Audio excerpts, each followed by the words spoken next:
Okay, it's 5 o'clock, October 20th. I call the City of Cumming Planning and Zoning meeting to order. Before we adopt the agenda, I got three changes under old business. B, core development rezoning, number 209422 is postponed to 11/17. C, under old business, Ashton Atlanta rezoning, number 2019423 is postponed to 11/17/2020.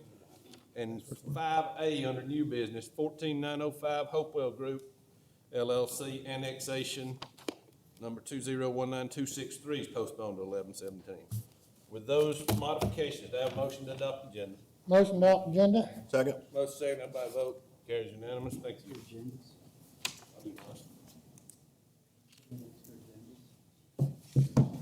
Just what they printed out right outside the door there. There's one, they're right outside the door, sir, and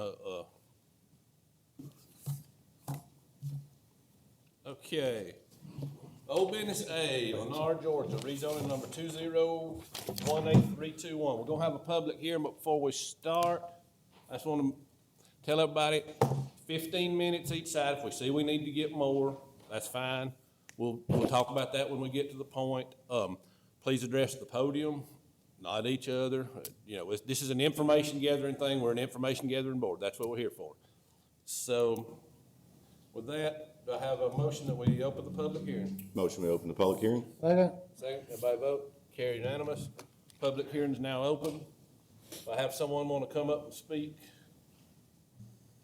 I guess let's have the applicant come up and speak first and give us an overview of what you got. In the interest of time, we'll introduce our folks as we go along so that we don't waste any time. This is That's Jim fine. Bowersox. He'll be introducing the villages at Brooks Farm. We have a number of people here with us that will chime in as appropriate. Thank you. And I'll probably give you a notice just every now and every 3 or 4 minutes. I'm gonna give you a notice where you're at, where you can kind of keep up. You got it. Yeah. I got it. Okay. We got you. We got you? them all. Okay, can you hear me? Okay. Basically, we've been here, it's been almost a year ago for this same project, and a lot's been going on from that year. The reason it's been such a delay is we've had several meetings with several homeowners that did want to meet with us on the project through that year, plus several meetings with the mayor and city council, various meetings with them, and trying to gather information as to what would make this PUD fit within the comprehensive plan. So that's what we've been working on. One of the larger issues was that we needed a mixture of vertical mixed use and retail in the project. When we met last time, we did not have that piece of the project to put together to make it conform with the comprehensive plan and the PUD zoning that we're applying for. Since that time, we've partnered with a group, G.K. Johnson and Tad Braswell. They have, and we'll show you some examples of that in just a second, but they have experience in building that type of facility in Smyrna Town Center and the Swanee Town Center as well, which is retail and office, commercial on the ground floor and residential on the top floors. So what I want to do right now, just because of the time limit, is more go over the changes we made to the plan so everybody understands the changes. And when we get to the plan, y'all can't see the screen, I guess. We've got a big plan. Okay, So we're so good. I need to tell you what page I'm on. No, we got So, you right. We've got okay. the booklet and the plan. Okay. So the first page is more of a project overview, and the reason I put that in there is basically to show that the bold print shows that this plan through the 2017 comprehensive plan falls under the mixed use and commercial for a PUD, and we've lowered the density on this project from an overall of a 4.3 units per acre density. The bold on the bottom in the center column, basically, because the question has come up of why we're doing senior housing. This is a quote right out of the comprehensive plan that basically states that there's a need for that in this area. There's people are over 27% of the sales in this area are for seniors 55 and older. So we've given you behind this, I'll just flip through it. This is just an excerpt. We've given you the full report. It shows that Cumming is the number 1 and number 3 in the top tiers of this type of housing needs. So just wanted to give you that report that we've done. It's a 23-page report, but this is just an excerpt out of it. This is our new plan. It shows that we have 5 different types of residential, different size lots and different types of uses. Some of the major differences that changes we made on the plan from the old to the new is we've reduced the total numbers of units from the old plan by 119 units. So we are that 35% of the overall project is active adult, age restricted, 55 plus. So the other 65% is open to any type of residence. We have over 30% open space. We've increased the buffers on the north, on the north side of the project and on the south side of the project to 100-foot buffers, replanted buffers. We've got 100-foot buffers on Highway 9 and on Pilgrim Mill. That's the minimum. We actually have more than that, but those are the minimum buffers. We've increased we're required for 30-foot buffering on the rest of the project. We've increased all those to 50-foot buffers. This project will, if approved, will contribute to the city improvements for roadways, water and sewer, and just impact fees of over $10.5 million. There's been some question about some of the sections not paying taxes. Well, the multifamily does pay taxes. The renters do not pay taxes, but the owner of the section does pay taxes. In fact, on this particular project, it would be over $600,000 a year. On the active adult restricted, you only get the tax breaks for schools and things like that if you're 65 and older. This is a 55 and older. Both people in the house would have to be over 65 to get that tax break. And in that case, it doesn't matter whether you live here or anywhere in Cumming, you get the same tax break. So, but that's only 35% of the total project. Let's see. We do have a list in the book that shows our Pud Standards and how we're meeting all those standards. And then right behind that, we've given you a list of 43 additional conditions that meet or exceed the comprehensive plan and the Pud Standards. We've also given you on August the 13th a list of 8 of the Pud criteria and how we meet and exceed those 8 criteria for the Pud Standards. This will be same as before, an equestrian type theme community with gated entrances on Highway 9 and Pilgrim Mill Road. Still have an active adult type amenity geared towards that. The amenity sets over 200 feet off of Highway 9 with passive parks. There will be walkways, sidewalks within all the communities that all interconnect between all the different sections, and they'll all be uniform as far as the types of sidewalks and trails that will connect all the different residential communities over to the retail area. This is on the Pilgrim Mill side. You've got over 400 feet from the entrance to the first home through all this natural area and park area. There'll be street trees along Pilgrim Mill Road as well as Highway 9. The housing products have not changed. We have on the 52-foot lots, we do have the ranch product that meets the minimum square footage of a comprehensive plan. The 62-foot lots have the larger ranch products with a minimum of 2,200 square foot. We only have 25 of the smaller lots up against the church and the Perklewood Circle community that we've met with several times. Those houses are 1,800 square foot minimum, single family detached. 56 townhomes in the retail area.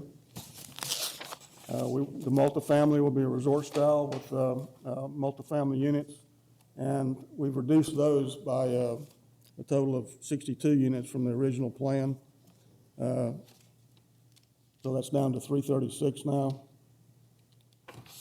And this is an example of our mixed use, vertical mixed use, which is, like I said before, retail, office, and commercial on the bottom floor with residential on the top. And we do have a partner who's here tonight if any questions for there. I'll save the rest of my time for any questions. Thank you very much. Thank you. 8 minutes.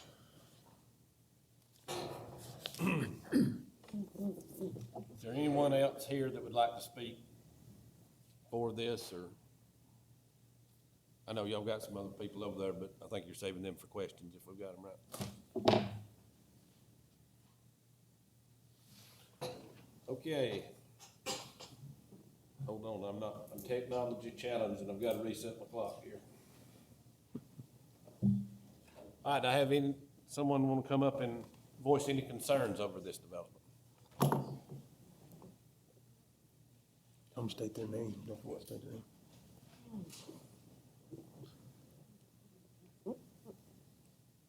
Hi there.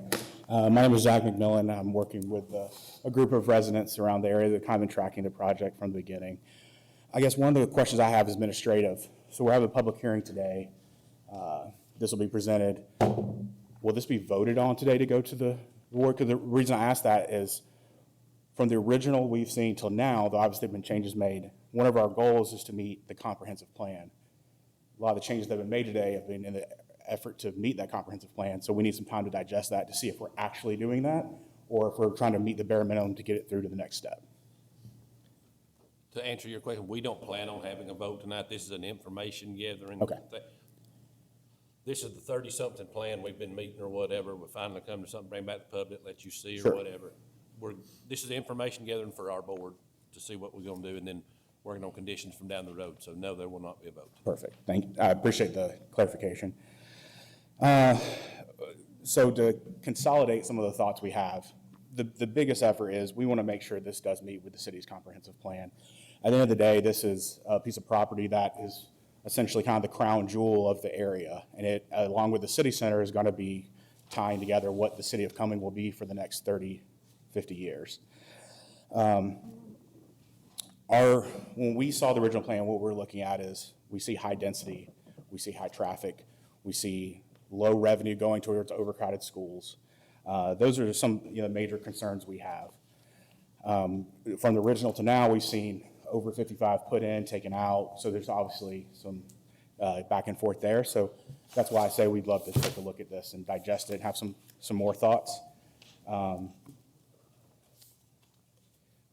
Our goal is similar, that if you own land in the city of Cumming, if you own land in Forsyth County, you can sell that land to whoever you want. That's none of our business. You've taken care of the care and feeding of that land, you've paid the taxes, you can sell it to whomever. But what we do have a say in is what gets built after you sell it. So one of the things we're looking at is just to build that in the best way that takes care of the city for the next few years. What we're looking for is more of a mix, lower density, a thought to infrastructure that goes towards how do we digest this overall build within our current infrastructure? How does it impact our schools? A better impact study on how does this directly impact once it is built, and what's the influx to our schools and cost to our schools? We've addressed some of those today. Originally, we were at 350 for apartments. I think it was a little under 336. From my perspective, apartments just don't fit in that. From our perspective, I don't believe apartments fit in that build, in that area. We've done a great job of putting apartments where they belong, close to the hospital, off of 20, removed from the residential areas. For a mixed-use community, it makes sense. For building this out makes sense. I think the major issue we have is density. I think the apartments are the largest part of that.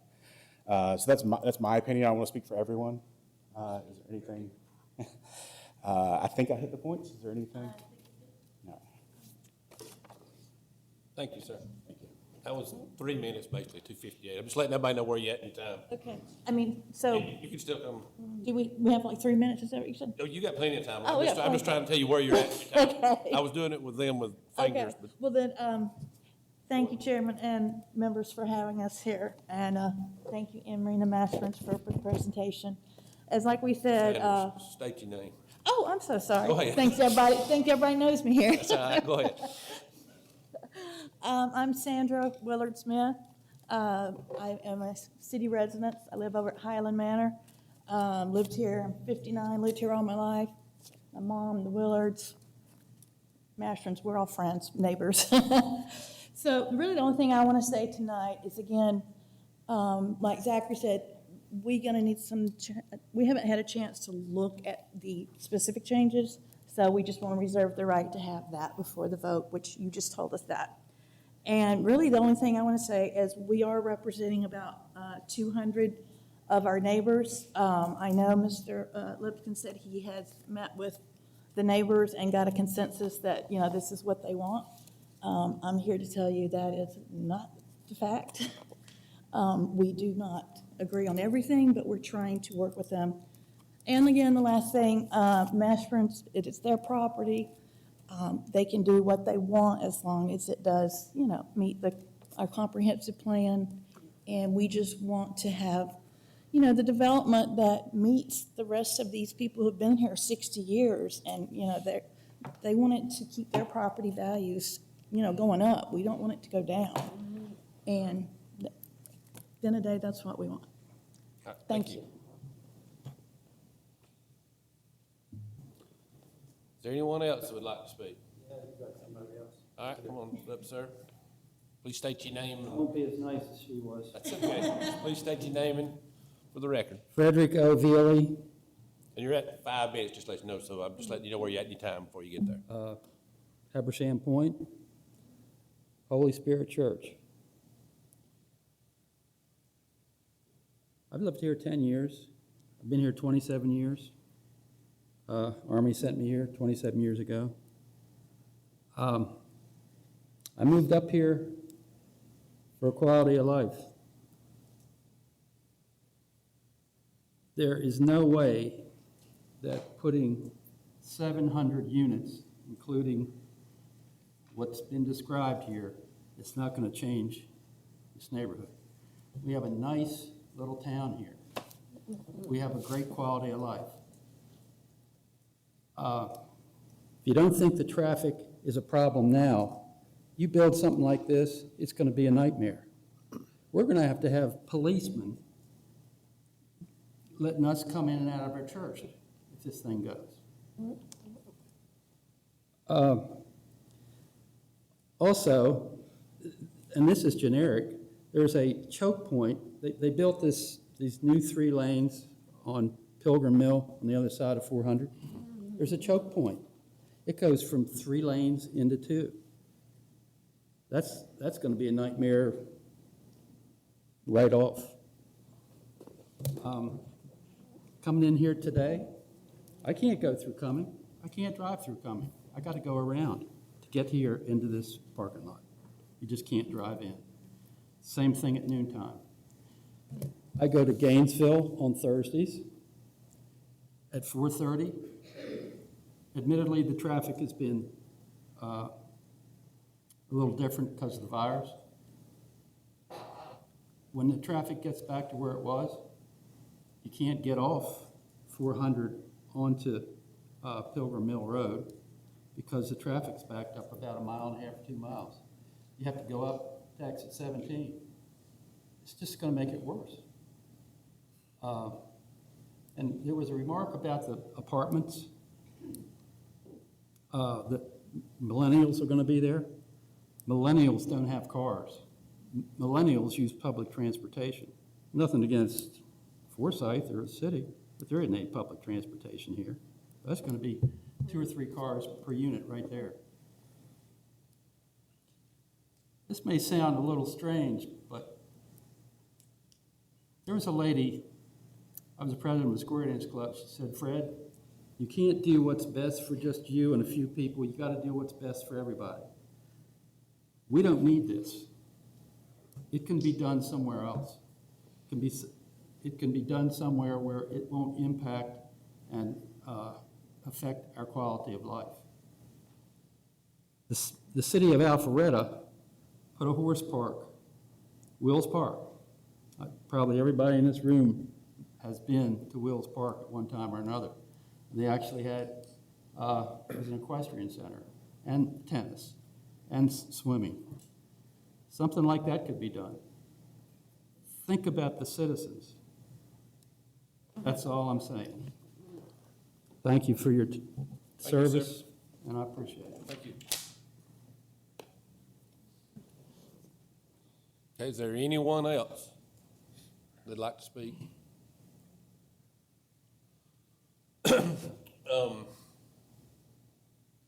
One thing, like I said, these will be made available. I just want to state about, if you have things, the best thing is you send them to Scott, we get them.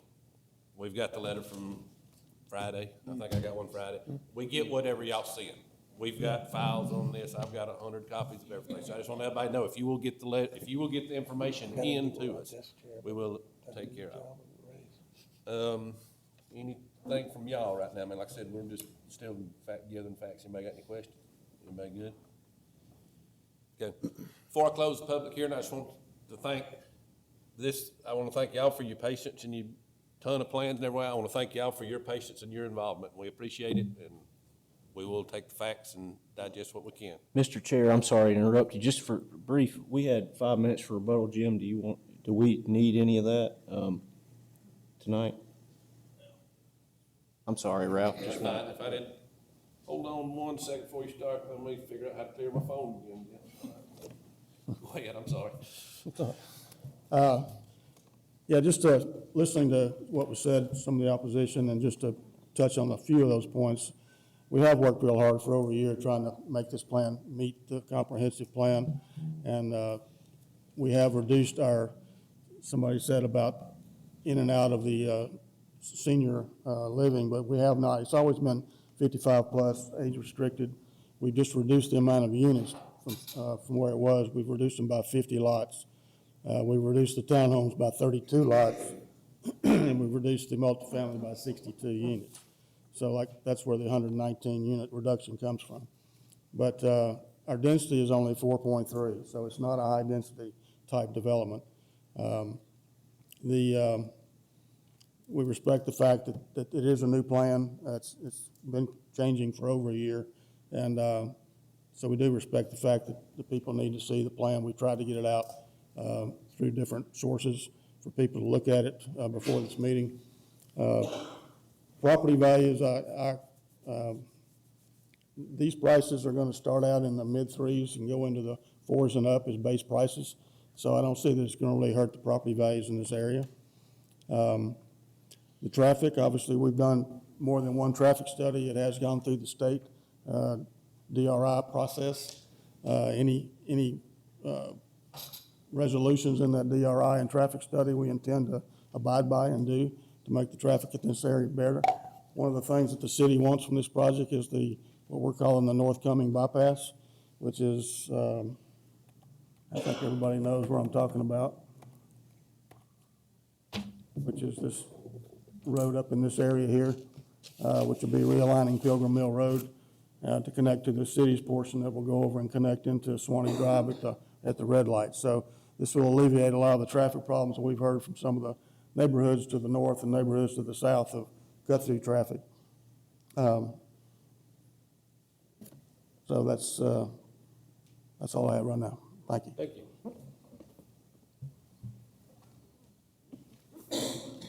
Okay, anything else? No, sir. Do I have a motion to close public hearing? Motion close hearing? Second. Second, by vote. Carries unanimous. Any announcements, anybody?